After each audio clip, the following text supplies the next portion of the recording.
Hola, yo soy Aniel Fonseca, soy pintor figurativo con tendencia al realismo. Tengo 33 años y nací en la ciudad de Toluca, en el Estado de México. ¿Tenías a tus dos papás cuando creciste? ¿Cómo era tu familia, tu relación con todos ellos? Sí, crecí con mis padres. Mis padres, bueno, se divorciaron, se separaron cuando yo tenía aproximadamente 8 años. Eh, Mi relación con ellos en el ambiente familiar siempre fue como, la verdad es que bastante ausente. Mis papás tenían eh, pues tenían un negocio y se la pasaban como en su trabajo, en su negocio, y entonces de alguna manera sí fui como bastante solitario de niño, además de que muchos años fui hijo único hasta los 10 años. Entonces sí recuerdo estar como bastante tiempo a solas. De hecho, justo por eso también creo que desde muy pequeño tuve como inclinación hacia el dibujo. Nunca. Fue una actividad bastante solitaria. Oye, espera. ¿Crees que podemos cerrar la ventana? Se escuchan demasiado las cosas. Este va a ser un problema, ¿por qué no? O sea, Oh, no, no. Si no se puede. porque está soldado. Ah, está Sí, o sea, comprendo. Entiendo. Entonces, desde chiquito, ¿te gustaba dibujar? O sea, ¿no tenías como otro sueño de, no sé, ser bombero o algo así? sí. De hecho, justamente de niño, o sea, bueno, de muy pequeño, sí me tenía como la idea de ser bombero, no sé por qué, tal vez algo generacional en los 90. O astronauta y también la idea de ser caricaturista, ¿no? Me atraía mucho el dibujo de caricaturas, es lo que hacía. Reproducía como las caricaturas que veía o las películas que me tocaba ver. En la escuela, ¿qué materia te gustaba? ¿Eras bueno? En la escuela, ¿O qué sí, de tal? hecho, de pequeño era bastante aplicado en la escuela. También tus amigos, ¿con quién te juntabas en la escuela? Ok, pues digamos, en la escuela tenía bastante gusto por las matemáticas. Ajá. De hecho, todavía me gustan bastante las matemáticas, es raro. Sí. Si no hubiera estudiado artes, creo que sí me hubiera gustado estudiar justo matemáticas. Eh, y de niño, pues recuerdo que siempre fui como... Sí fui muy introvertido, pero no significa que no tuviera amigos. De hecho, no me costaba nada hacer amigos, tener como grupos de amigos. Pero siempre como que tendía a aislarme como por temporadas, ¿no? Sí fui, creo que durante gran parte de mi infancia y una parte de mi adolescencia sí fui como más, pues digamos, introvertido. Entonces, pues trataba como de juntarme como con todo tipo de gente en la escuela. ¿Te gustaba la escuela? ¿Hasta dónde estudiaste? ¿Y qué estudiaste? Estudié hasta la licenciatura, estudié la carrera en Teoría del Arte en la Universidad del Claustro de Sor Juana, en la Ciudad de México, ahí en el centro histórico. Y pues, en cuanto a gusto de la escuela, sí, creo que desde muy pequeño en la primaria, sí me gustaba la escuela hasta cierto punto. Digamos, era muy aplicado, pero obviamente había cosas que detestaba. Donde sí creo que fue muy pesado fue tanto la secundaria como la preparatoria. Y ya estando una vez en la licenciatura, como mi carrera fue más bien teórica, no me formé como artista plástico, fue más bien estudios del arte, filosofía del arte, historia del arte. Pues al mismo tiempo yo me iba formando por mi propia cuenta como pintor, ¿no? O sea, fui de una formación más autodidacta, en mi casa me ponía a pintar y mientras tanto en la universidad abordaba desde el lado teórico. Y pues sí, creo que mi carrera fue bastante pesada desde lo teórico, era mucho que leer, bastantes ensayos.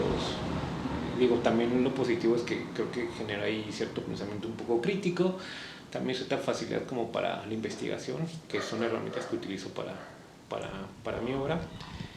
Pero de la idea que tenía como muy romántica de lo que era el arte, no terminé como disfrutando realmente tanto la carrera, así terminó siendo bastante pesado porque al final, pues yo lo que quería era pintar, ¿no? Y obviamente la carrera no tiene ese enfoque, pero pues buscaba más ese lado, entonces sí, de repente era medio pesada la licenciatura. Porque tú qué, o sea, cuando pensabas en hacer arte, ¿qué tenías planeado de tu carrera? O sea, como que, ¿qué pensabas que ibas a hacer? Pues realmente ingresé ahí en el claustro porque no pude ingresar a la Esmeralda. Mi idea era estudiar artes plásticas justamente, pero la selección sí está bastante complicada. Lo intenté, no quedé seleccionado. Y pues bueno, decidí como se abrió esta opción del claustro de Sor Juana como una opción. Y decidí justo como enfocarme en el lado que en ese momento de adolescente sentí que tenía como bastante débil, que era el lado teórico. ¿No? Hasta eso creo que de adolescente tenía buena técnica, pero no era lo que buscaban justamente como las carreras en artes, en específico la Esmeralda. Entonces pues sí decidí como que enfocarme desde ese lado más teórico, en la investigación. Y pues mi tirada, a pesar de que el resto de mis compañeros pues no tiraban para ser artistas visuales, tiraban más como para ser curadores, investigadores. Pues lo que yo siempre quise en la carrera fue como estar pintando, ¿no? Entonces sí lo tuve muy claro, por eso al mismo tiempo también creo que se volvió pesado porque era estar por un lado estudiando la carrera y en las tardes estar pintando. Afortunadamente no lo dejé de hacer, pero sí, creo que lo tuve claro desde que entré a la licenciatura, que de alguna manera me quedé dedicada a esto de la pintura en específico, porque no había como otra área de las artes que me interesara. Digo, se ha abordado algunas otras áreas, pero más bien yo me considero de entrada pintor, que utilizo otras herramientas de otras áreas, es distinto, pero no me considero como, ni siquiera me considero como artista, ¿no? Yo me considero pintor. ¿Y trabajabas mientras estudiabas? Porque dices que pintabas, o sea, más tarde, ¿las vendías o trabajabas en...? No, durante mi etapa como estudiante, afortunadamente no tenía la necesidad de trabajar, sí tuve apoyo de mi familia. Y pues sí, o sea, de hecho me tardé bastante en comenzar a vivir de esto, de mi obra, comenzar a vender. ¿Cómo cuánto? Digamos, yo creo que fue como hasta unos 3 o 4 años después de la licenciatura. De hecho, es justo como uno de los temas más complicados en específico en México. Supongo que en América Latina pasó algo similar, que son pocos los artistas que pueden vender su obra, ¿no? Que tienen ingresos. Yo sí me tardé bastante. Aunque no tanto, porque me toca ver colegas que al día de hoy tienen que desempeñar otro tipo de trabajos y no venden obra, ¿no? A pesar de que son muchos de ellos buenos, es bastante complicado en México poder tener ventas. ¿Tú cómo te acuerdas de la primera obra que vendiste? ¿Cómo comenzaste? Fue bien extraño porque, te digo, por ejemplo, yo me considero que mi etapa profesional como pintor inició en 2002, que fue mi primera serie. De 2002 hasta 2016, más o menos, 2016-17. No, 2016 fue cuando ya comencé a vender, pero en todo ese lapso no había tenido oportunidades de venta ni de exposición. Busqué muchas oportunidades, ¿no? Toqué muchas puertas, apliqué a muchas bienales, concursos, escribí a galerías y realmente no encontraban ninguna manera, ¿no? O sea, ni siquiera tenía exposiciones. Y fue raro porque justo en 2015 y 16 comencé a quedar en concursos, en bienales. Justo en 2016 quedé, de tantas que había aplicado siempre y no había quedado nunca, quedé esa vez en 3. Entonces creo que eso me ayudó bastante porque de tener como un perfil pues, bastante emergente en el arte, sí creo que ahí se disparó. Gracias a las bienales, porque la ventaja que tiene este tipo de concursos es que terminan siendo bastante visibles y muchas de estas bienales tienen exposiciones itinerantes, entonces terminan llevando la selección de obras por varios estados de la República. Entonces, esto me ayudó como a comenzar a tener como poco a poco pues seguidores, ¿no? En mis redes sociales antes la tenía como de manera muy personal, tenía como pues como agregado solamente la gente que conocía, ¿no? O tal vez uno que otro perdido que pues, daba con mi trabajo, pero pues, que no nos conocíamos. Pero fue justo en ese año que comencé a ver que, de acuerdo a las ciudades donde se exponía la Bienal, estas bienales comenzaron a agregarme personas de estos sitios, ¿no? Entonces, yo creo que en un año comenzó a crecer demasiado mis redes sociales, al punto de que, pues sí, ya comenzó a hacerse como pues mi perfil un poco más público, ya no era un perfil personal. En ese momento era Facebook, pero comencé ya a tener seguidores y bajo esos, pues digamos, creciente número de seguidores también vinieron pues las ventas. Obviamente pues, no todos los seguidores son compradores, pero de ahí un porcentaje, aunque sea pequeño, pero ya es simbólico, tal vez yo creo que con un 1% que tenga interés en adquirir obra, y es bastante importante. Entonces sí puedo decir que se comenzó a dar gracias a concursos y bienales, que fue como un boom en ese año, pero digamos que hasta cierto punto no diría que fue tan mérito, creo que sí fue un poco de suerte y circunstancias, porque me ha tocado ver como colegas que son muy buenos en su trabajo, incluso mejores, pero que no tienen la fortuna de estarse moviendo también económicamente para vivir de esto. ¿De qué era tu primera serie? La primera serie se llamaba Erofides. ¿Qué es Erofides? Erofides venía como desde el lado de Eros y Fides es fe. Entonces tenía que ver con... Siempre ha sido como un interés muy latente en mi trabajo el estudio del cuerpo. Entonces en ese momento, si era más joven, tal vez hasta paqué un poco de ingenuo, me metí como en temas a los que tal vez no... Pues, ¿cuántos años tenías? Tenía 22, 23 años. Entonces tomé como temática la idea de la idealización de la maternidad, ¿no? Y cómo se podía tomar el cuerpo desde las tradiciones judio-cristianas, el cuerpo femenino como una vasija, o sea, como un cuerpo receptor de hijos.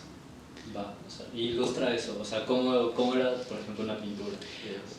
Digamos, en esa época... ¿Cómo lo representaste? Pues digamos, era un lenguaje muy distinto al que manejo ahorita.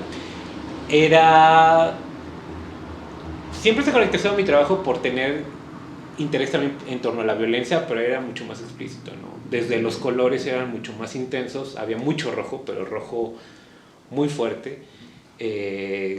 Tonos amarillos también muy intensos, entonces los colores siento que eran más concretos, las imágenes también eran un poco más explícitas de violencia. Ahora no me gusta tomar como esos temas de manera tan literal. Digamos que apelaba un poco más al morbo, mi trabajo de antes. También siento que era más pasional y visceral. Entonces, por ese lado, digamos que sí siento que sí era como pues bastante joven, digamos, la manera en que pintaba, más impulsiva.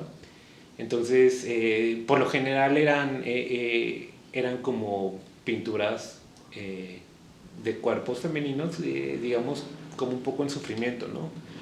Un poco en tortura hasta cierto punto.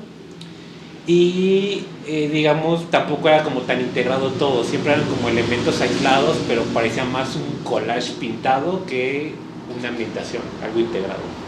O sea, no tenían como algo que los uniera, o sea, eran nomás muchas imágenes que tú traías. Ajá, muchas imágenes, las pintaba y distintos elementos, y también pecaba, ahora lo veo así, de utilizar bastantes imágenes. Yo desde el principio utilizaba como imagen base fotografías con sesiones con modelos, pero muchas veces complementaba las imágenes con imágenes que no eran mías, sacadas de internet, ¿no? Entonces, digamos, tenía la imagen de la modelo, de la sesión fotográfica, entonces si yo quería agregar una cabeza o algún brazo o algún elemento que me gustaba, pues lo tomaba de internet. Entonces, la iluminación venía de otro lado en mis pinturas, de la modelo y del elemento que metía, no se había integrado, entonces, Todo muy separado. Ajá, entonces, y siento que es algo que es bastante común en general en los artistas que son emergentes, en los pintores. Lo llego a ver hoy en día con colegas más jóvenes que están como en esa misma etapa, y también me veo representado, ¿no? Como, sí lo veo como un poco un error, porque no, sobre todo quien trata de buscar un realismo, pues no se ve integrado, no se ve una escena. Sí, te estabas buscando.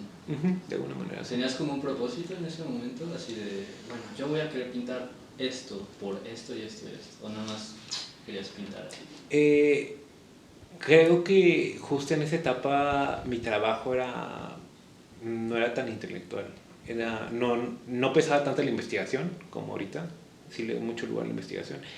En ese momento creo que era más impulsivo. Entonces, digo, siempre, no lo voy a negar, siempre en mi trabajo he estado relacionado como esto emocional, muy personal. Más allá de lo intelectual y la investigación, siempre hay mucha carga personal. Pero ahí creo que era mucho más explícito. O sea, sí era como un vómito de las etapas que yo estaba viviendo. Y creo que en general se habla, si esa etapa se habla como de un anhel como más, pues entre pulsional, visceral, y hasta la carga siento que era muy sexual esa pintura. ¿Y ese fue el que se llevaron a varias ciudades? Sí, esa serie yo creo que fue como de unas 20 pinturas, metí como varias bienales, entonces varias de esas pinturas estuvieron como de manera itinerante. ¿Y cómo te sentías? O sea, cuando la gente los veía, ¿se notaba algo? No, creo que era algo que yo ya buscaba después de mucho tiempo. Creo que estos nervios me daban más bien cuando era aún más joven, tal vez en la adolescencia, cuando no tenía ni un discurso, ni un estilo, nada definido, entonces tampoco me gustaba tanto la idea de hacer algo público, exponer, me sentía no tan cómodo, incluso con la misma idea de vender, ¿no? Porque sí lo sentía como algo muy personal con lo que no me quería, con lo que no quería soltar.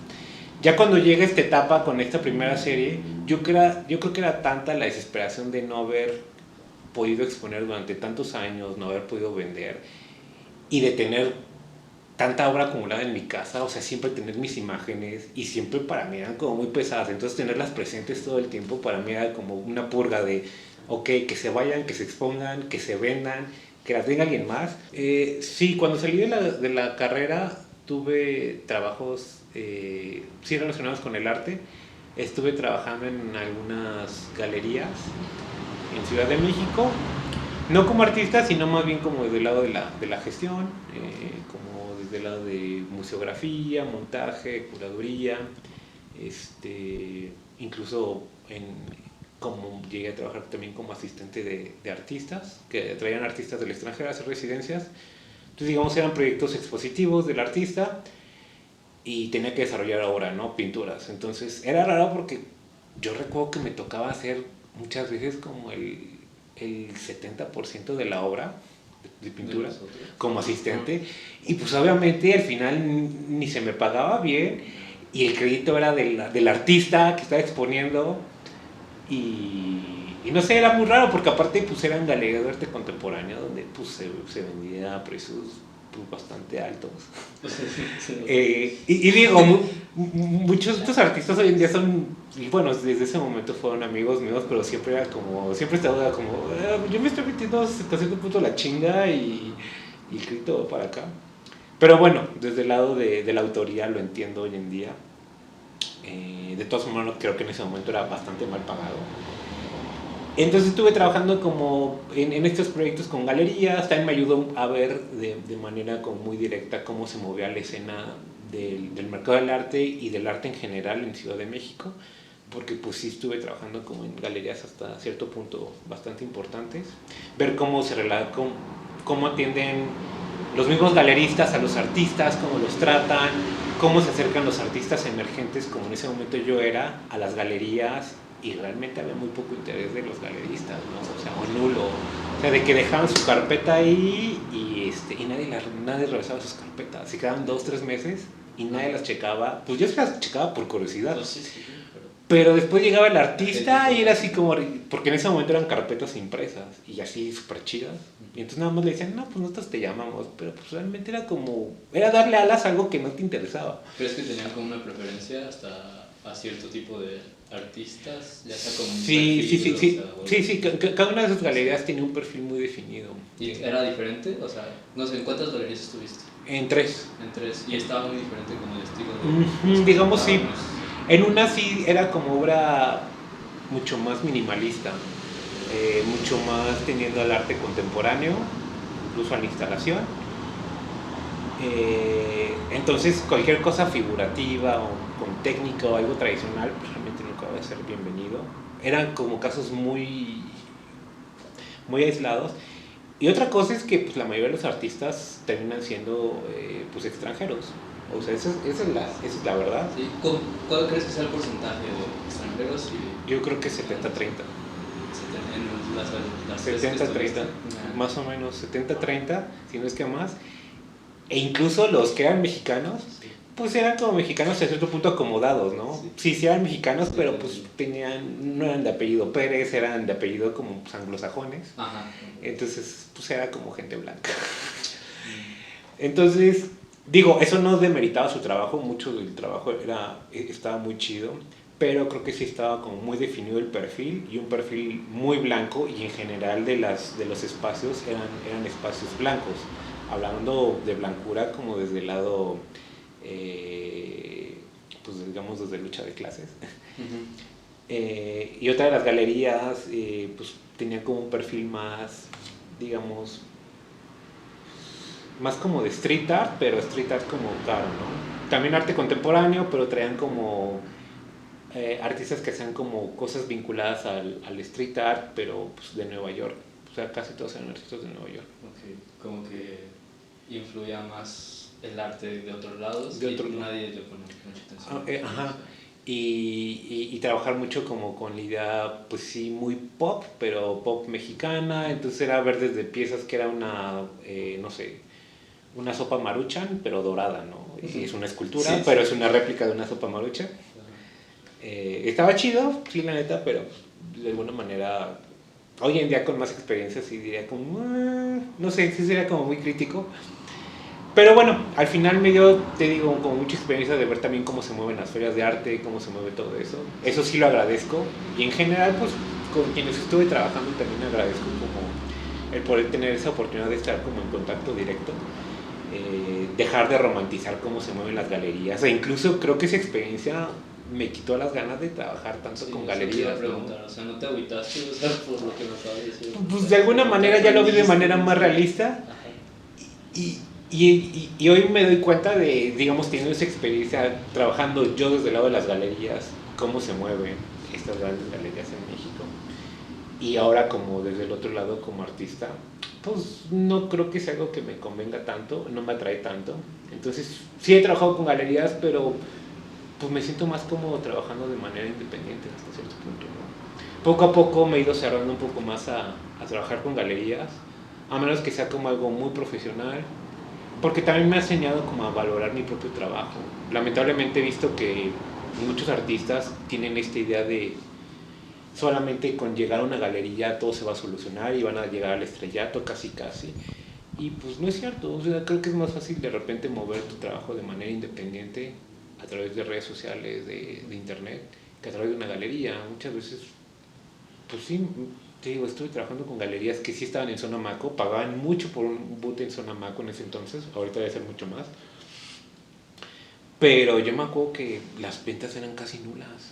O sea, eran proyectos galerísticos que yo creo que vivían más como de capricho, porque era gente de dinero, que realmente que fuera un negocio que se lucrara también con las galerías. Era como, bueno, porque aparte eran casotas enormes, Sí. muy bellas, Sí, inauguraciones sí.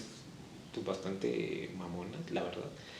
Pero no había venta realmente. ¿En serio? Es Había que muy yo poca sí los venta. he ido a ver y luego sí veo como los precios de las pinturas y sí me quedo de, pues ¿quién los está comprando? Pero... Eso. Pero yo creo O que sea, sí, era de ¿no? repente teníamos instalaciones hechas con hilo, con hilos tensados. Ah, sí. Y era como, ¿realmente en México alguien compra hilos tensados? Bueno.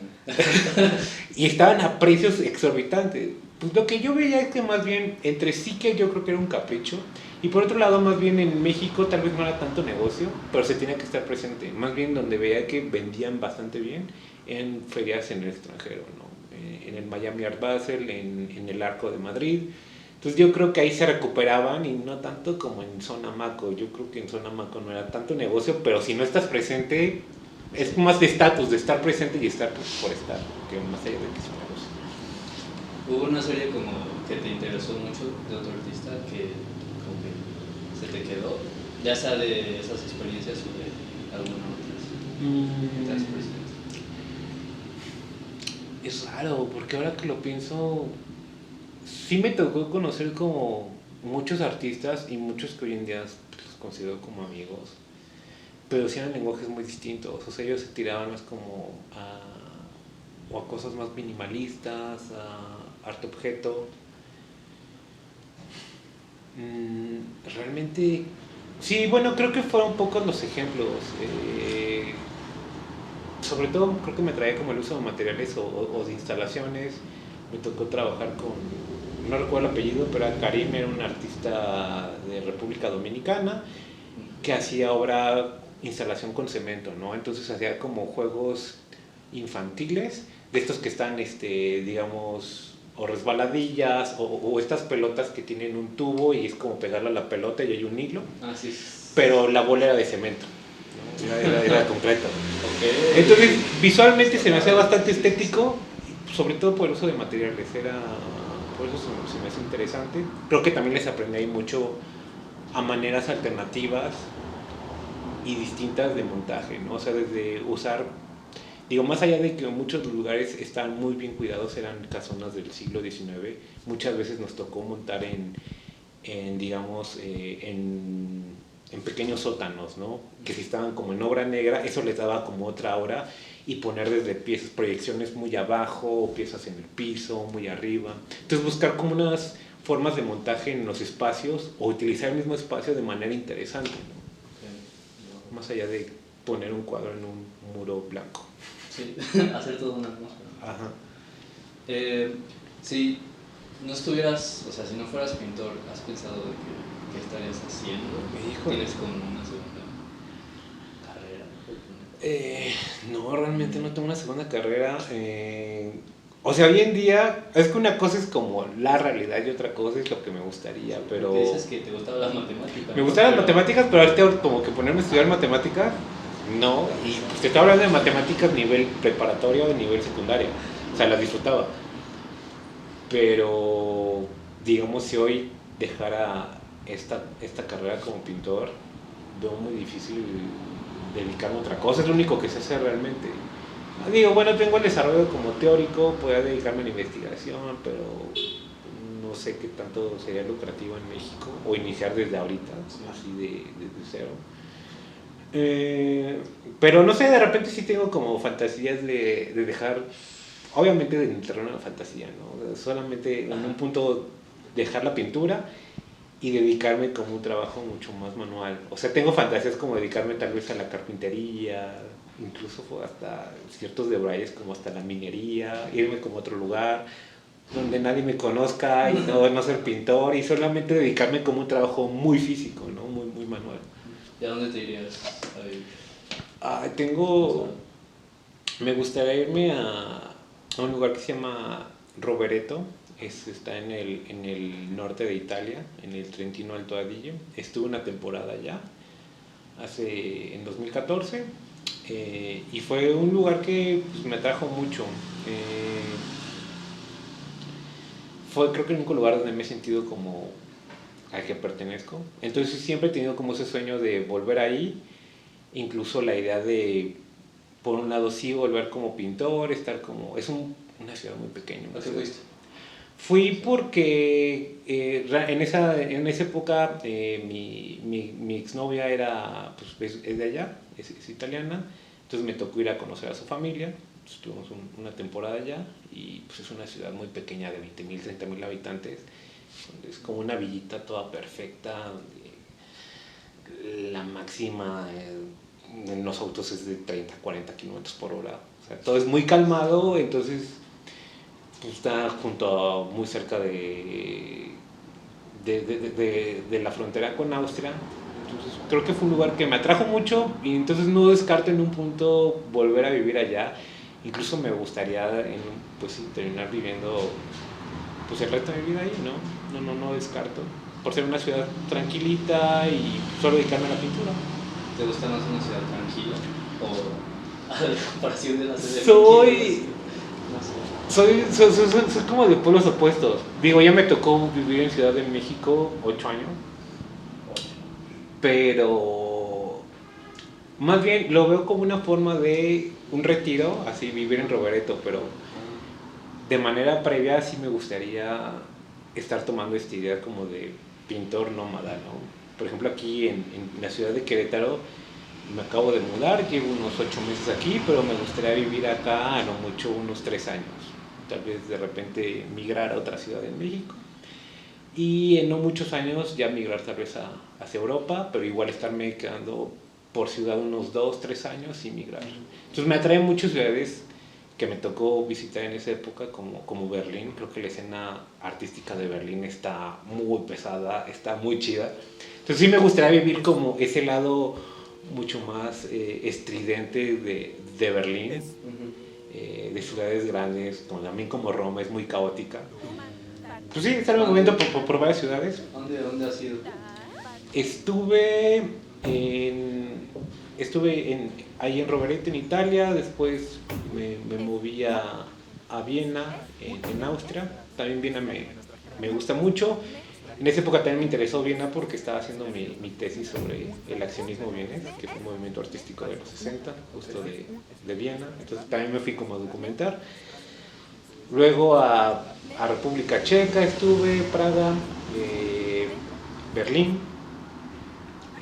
Ámsterdam, Bruselas y en París. Y ya después igual volví a Rovereto en Italia. Pero pues sí, digamos de lo que conocí, lo que me gustó para vivir fue Viena, Roma y Berlín. Sobre todo Berlín. Berlín sí está muy loco. ¿Cuánto duraste ahí? Ay, no muchos días.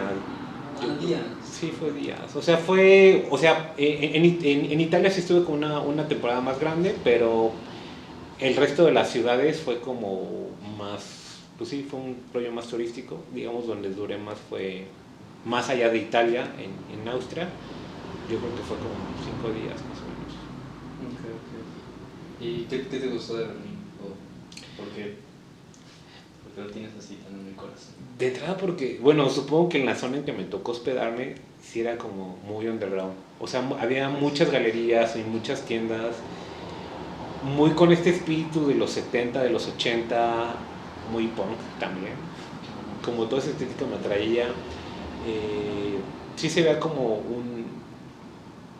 todavía como esta idea de la Europa decadente, del Berlín decadente, pero del lado comunista.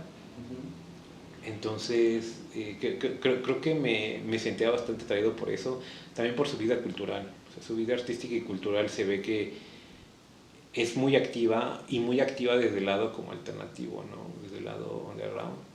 Entonces, creo que eso siempre me ha traído. Entonces, tengo como ese polo de muy Berlín y muy alternativo y muy estridente, y el otro lado como Roberto, todo calmado y pintando a caballete.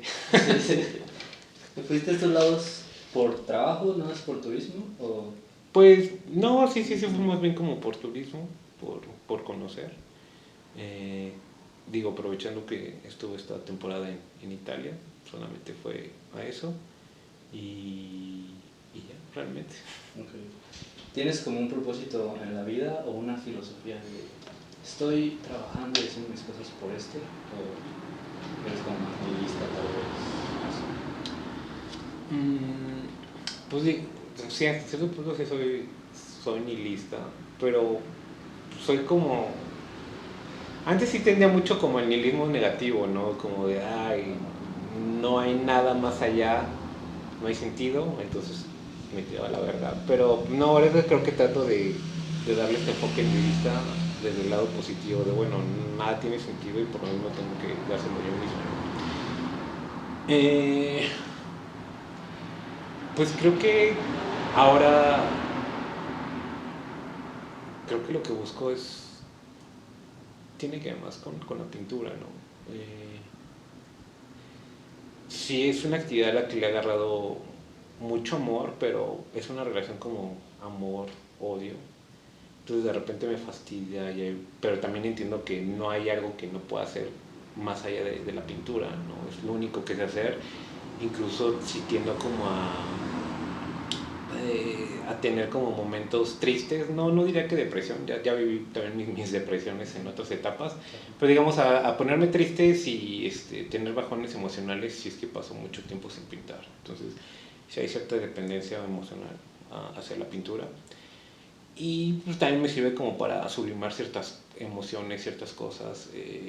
Hasta cierto punto también es una forma terapéutica para mí.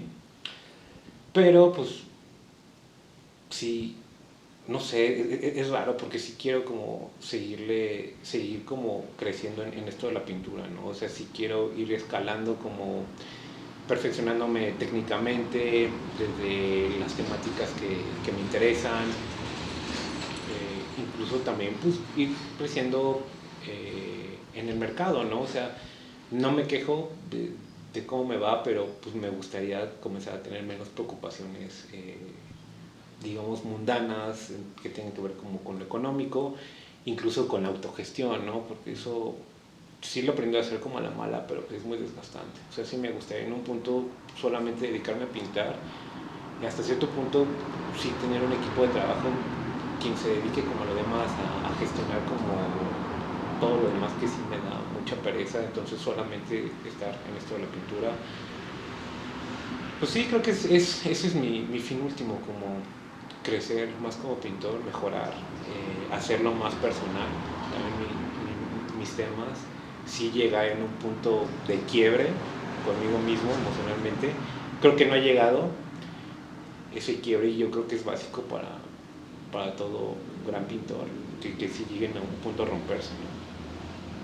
Entonces creo que a mí todavía no me ha llegado, pues sí quiero explorar como un poco más ese lado personal, incluso hasta explorar otro tipo de lenguajes más basados en la mancha, en la experimentación.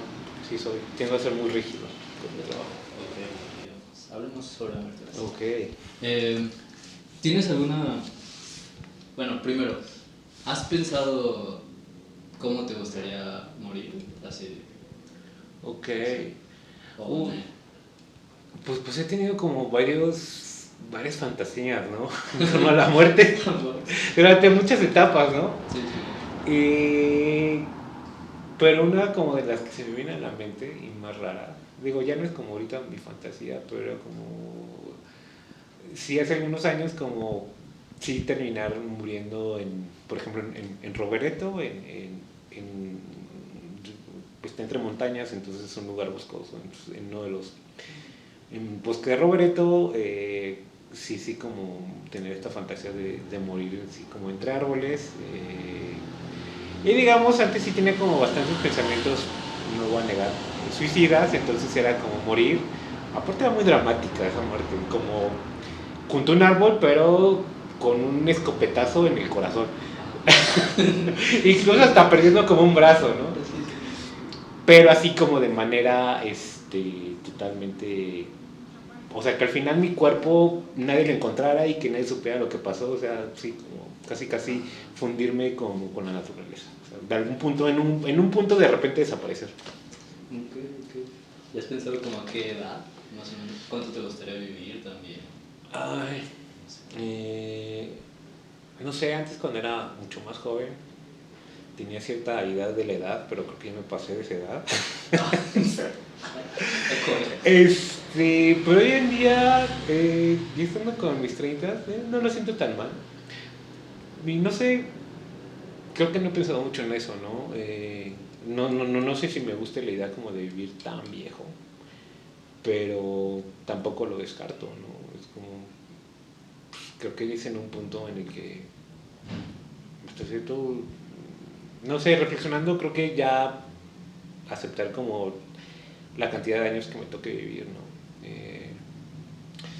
Pero digamos, sí me gustaría como establecerme mejor como pintor, ¿no? Entonces, sí, todavía tengo como proyectos a largo plazo, digamos, todavía me gustaría estar pintando varios años más, ¿no? ¿Crees que pasa algo después de la muerte? Como No. por ejemplo los fantasmas que se reportan de repente. casas embrujadas o así? ¿Crees que sea No. real? ¿Cuál es tu visión? Creo que no. Realmente sí tiendo a pensar más de manera, eh, digamos, nihilista. Creo que no hay nada después de la muerte. A veces, de hecho, hasta me da más miedo eso, ¿no? O sea, pensar que tal vez somos un fenómeno extraño que simplemente se dio en el universo y que va a ser único y que se acabe la vida en la Tierra, ya no va a haber ese fenómeno, nunca se va a repetir, ¿no? Eso me da más miedo, ¿no? El hecho de poder de repente reflexionar y creer que tal vez si somos la única forma de vida en el universo, tal vez quien esté al mando en este momento del mundo, ya sea Estados Unidos o Rusia, serán como las personas más poderosas en el universo. Eso me da bastante miedo.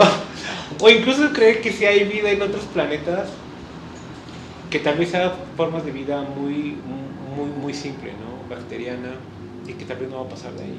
Que somos nosotros hay un fenómeno muy extraño que va a ser irrepetible. Al final es una probabilidad, ¿no? Pero no, creo que más allá, creo que no tengo un pensamiento que parta de algo metafísico, un pensamiento mágico. No creo en algún fenómeno paranormal, no creo en un principio teísta. Me cuesta mucho trabajo creer. Pues creo que sí, de alguna manera como el pensamiento mágico, la creencia a partir de ciertos fenómenos pues, metafísicos, pues tiene que ver más con algo cultural, ¿no? Una forma de explicar aquello que no se puede explicar.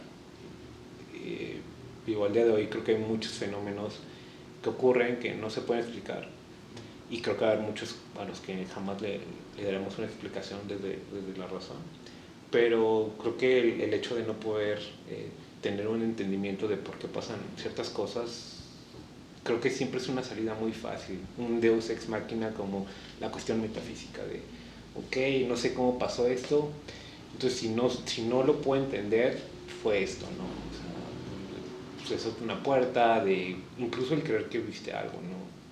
De alguna manera me ha tocado tener como experiencias que no puedo explicar al día de hoy y simplemente me quedo con la idea de, bueno, son fenómenos que no sé qué pasó, no sé cómo pasó, pero pues, no creo que es algo como espiritual. ¿Cómo cuál? Me pasó algo bien raro, que nunca he visto que a alguien le pase algo similar. ¿Y tienes como explicación? No tengo ninguna explicación, porque aparte no me pasó a mí nada más, me pasó como con otras 4 personas. ¿Poco? Ajá, entonces pues al día de hoy es como, no sé qué pasó. Y no he escuchado a alguien más que le haya pasado algo similar, ¿no? ¿Y qué fue? O sea, todos lo experimentaron. Todos lo experimentamos. Digamos, fue como yo creo que en 2009, 2010, en Ciudad de México. Veníamos un primo y sus amigos saliendo de un concierto, ya de madrugada, yo creo que eran como la 1 o 2 de la mañana. Entonces terminamos moviéndonos todos al departamento de un amigo. Estábamos en su sala, todos sentados, éramos 4 o 5 personas, entonces digamos estamos distribuidos en varios sillones, ¿no? Entonces digamos 2 en un sillón, 2 en un sillón, tal vez otro solo. Todos en sillones distintos. Y de repente ellos estaban bebiendo, ellos habían fumado. Yo no bebo ni fumo, entonces digamos que yo era la única persona en sus 5 sentidos hasta cierto punto. Si no hubiera estado yo en mis 5 sentidos, diría, pues bueno, tal vez fue como histeria colectiva. Oye, eso está más loco. Eso es más raro. Pero sí, o sea, estábamos sentados y de repente de la nada, las 5 personas, no me acuerdo si eran 4 o 5, de estar sentados, nos separamos del sillón como unos 20 centímetros, como si hubiéramos brincado. O sea, como si saltaran, pero nadie se movió. Pero nadie se movió y no se movió el sillón. O sea, el sillón se mantuvo en su lugar, nada se cayó, pero de repente como si hubiéramos dado un brinco, pero nada se movió. Solamente nosotros 5 nos separamos. Como cuando vas en un camión y vas en la parte de hasta atrás y pasa un tope y brincas, así fue. Entonces, digo, no fue mucho, yo creo que fue unos 20 centímetros, volvimos a caer. O sea, fue todo muy rápido. Y todos al mismo tiempo. Todos al mismo tiempo. Entonces, pues todos creímos que era como un temblor o un sismo. Estábamos en un edificio bastante alto en el DF. Entonces dijimos, verga, está temblando, vamos a evacuar. Y íbamos evacuando. El dueño de la casa pues tiene esquizofrenia, entonces no sabía lo que estaba pasando, se malviajó, no quería evacuar. Entonces nosotros tratamos de decirle, salte porque va a temblar, se va a caer esto. Yo estaba en la entrada, en las escaleras, ningún vecino bajó, nadie bajó. Y bueno, ya como el de la casa se malviajó y no quería bajar porque estaba pensando que, pues, como tiene esquizofrenia, creía que estaba pasando algo más raro. Entonces ya al final no evacuamos y pasaron minutos y dijimos, pues bueno, ya nos quedamos, ya no pasó nada. Y como vimos que nada se movía, pues ya. Yo chequé en internet, no había registros como de sismos. Y digamos que eso fue lo único que pasó, ¿no? O sea, nada se cayó, nada se movió, solamente nosotros brincamos de nuestro sillón. No sé cómo explicarlo, no sé cómo... No conozco algún tipo de movimientos como de los edificios, porque digo, tal vez de noche sí crujen, los edificios se mueven, se expanden, no sé. O algún tipo de movimiento en los temblores, pero pues sí está raro que solamente nosotros nos hemos movido y separado 5 adultos, 20 centímetros, y se necesita como bastante energía. ¿Cuántos años tenían todos? Como 20 años más o menos. 20 años. Y no se contaba nada de ese lugar en donde estaban, así de, no era un edificio viejo, eso era un edificio, yo creo que a lo mucho en ese momento tendría unos 5 años de viejo. Creo que estaba en la Condesa. Entonces, pues no, o sea, el edificio no se veía mal, el departamento tampoco mal. Digamos, con este primo sí he llegado a comentar años después como de... Porque ya nadie dijo nada, ¿no? Es como... 3 años después es como ya la distancia es como, oye, ¿te acuerdas que pasó esto? Porque también puedes decir, no, pues igual y yo me quedé con una idea totalmente errónea y ya generó un recuerdo falso. Y sí se acuerda y es como, pues ¿qué pasó? Y es como, no sé, porque tampoco he escuchado a nadie que tenga una experiencia similar, ¿no? Como de, oye, ni siquiera como en películas o investigando en los fenómenos paranormales, algo similar. No sé, sería como algo, lo más similar el poltergeist. Pero por lo que sé, el poltergeist pasa con objetos. No, 5 personas. Ajá, entonces, y nada se movió, entonces fue raro. Y no sé cómo explicarlo, no sé cómo entenderlo. Tal vez yo tengo una idea como tengo un recuerdo vago de cómo pasaron las cosas y tal vez no pasó así, pero eso fue como lo más raro que me ha pasado de alguna manera. Bueno, ahora, regresamos a tus obras. ¿Ahorita qué andas haciendo? Ahorita ando justo preparando... Ahorita 23 de agosto. 23 de agosto del 2022. Pues la idea es, estoy preparando una nueva serie que se va a exponer en 2023, más o menos en octubre, noviembre. La idea es en Galería Libertad, en la ciudad de Querétaro. Va a ser una exposición individual. Y pues la serie tiene que ver con teoría freak, en específico como hablando de los cuerpos, de los otros cuerpos, de los cuerpos tullidos, aquellos cuerpos que tienen una limitación de movilidad, puede ser como la falta de alguna parte del cuerpo, algún tipo de enfermedad, deformación, etcétera, incluso abarcando como más allá de la enfermedad otros tipos de cuerpos, ¿no? Que no están hasta cierto punto normalizados, que no caen en esta, digamos, dictadura de lo que debe ser un cuerpo desde la idea eurocentrista, ¿no? Incluso yo creo que ahí entran cuerpos hiperdelgados, muy musculados, cuerpos gordos, todo aquello que no entra en una norma. Entonces, mi idea es como, de alguna manera, todavía sigo puliendo el proyecto desde el lado conceptual, pero me interesa mucho esta capacidad de limitar al propósito del cuerpo para ver qué otras posibilidades se pueden dar, ¿no? Para esta serie me ha tocado tener la participación de muchas personas que han modelado. prácticamente todas ellas son personas que no se dedican al modelaje, nunca habían modelado. Entonces se ha partido justo desde la limitación del cuerpo, amarrando ciertas partes, limitando otras. Han sido sesiones muy experimentales para que a través de la limitación del mismo cuerpo se haga una exploración de otras capacidades corporales, ¿no? Es interesante porque cada persona ha reaccionado de distinta manera a estas limitaciones. Se explora otras formas de movimientos e incluso muchas personas han tenido más movimiento que cuando están en una capacidad normal, ¿no? Eso es muy raro. Digamos, al limitar en las sesiones su movimiento, tal vez amarrando un par de extremidades, codo con brazo, teniendo posturas muy irregulares, sí, muy incómodas y hasta por eso es hasta dolorosas, terminan teniendo...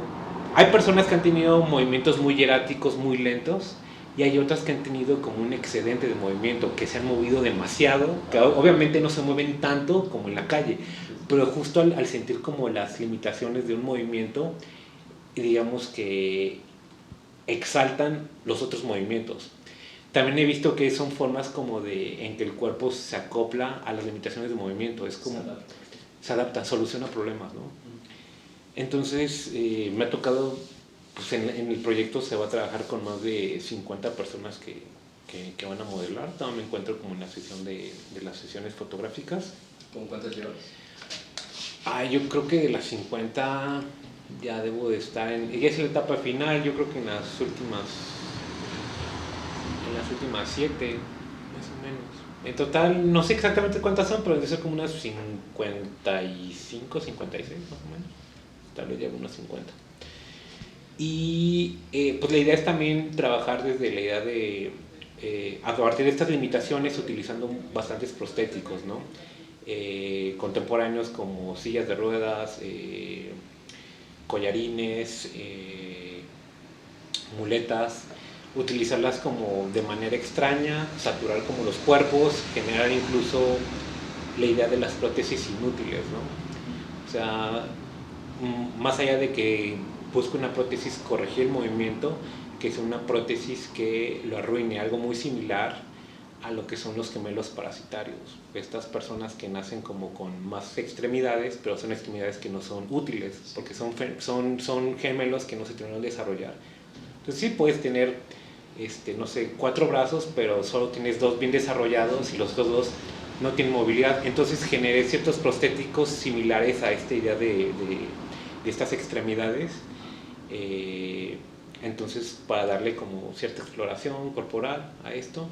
Y pues la idea también que me atrae mucho es relacionarlo con la estética cyborg, con esta idea del cuerpo posthumano, como a través de las herramientas, en este caso como de los prostéticos, se va extendiendo la idea del cuerpo, ¿no?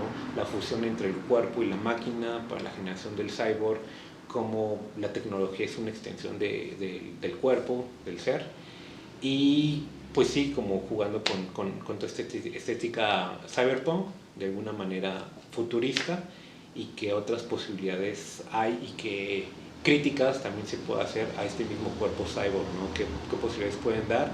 ¿Qué problemas sociales se pueden generar? ¿Qué problemas sociales se están generando ahora? Creo que es bastante interesante porque también es abordar justo problemas contemporáneos en torno al cuerpo, en torno a cuestionar la idea de lo que se considera un cuerpo sano, un cuerpo idealizado, un cuerpo visible, un cuerpo que no debe ser visto, lo que es también considerado como por muchas sociedades un cuerpo aberrante. Entonces es más allá como de generar, dar respuestas, es generar como cuestionamientos, generar preguntas en torno a incluso ciertos ideales de belleza. Entonces pues sí, es en lo que estoy trabajando ahorita. Y pues sí, la idea es que esté listo para noviembre más o menos, octubre, noviembre del siguiente año, y sean unas 20 a 25 pinturas. Para cerrar, ¿hay alguna frase que te guste mucho? O sea, que recuerdes en ti. Creo que, por ejemplo, algo de lo que me ha quedado mucho en estas últimas pinturas y lo que he investigado pues es una frase de Spinoza y que tiene que ver mucho con el cuerpo, ¿no? Nadie sabe lo que puede un cuerpo que no puede. O sea, justo a partir de las limitaciones del cuerpo, ver las otras posibilidades que aporta el cuerpo, ¿no? Entonces, sí ha sido como... Creo que por lo menos ahorita es algo que lo tengo muy latente. Y pues bueno, creo que era todo. Y te tengo que anotar. Bueno, muchas gracias. Gracias a ti.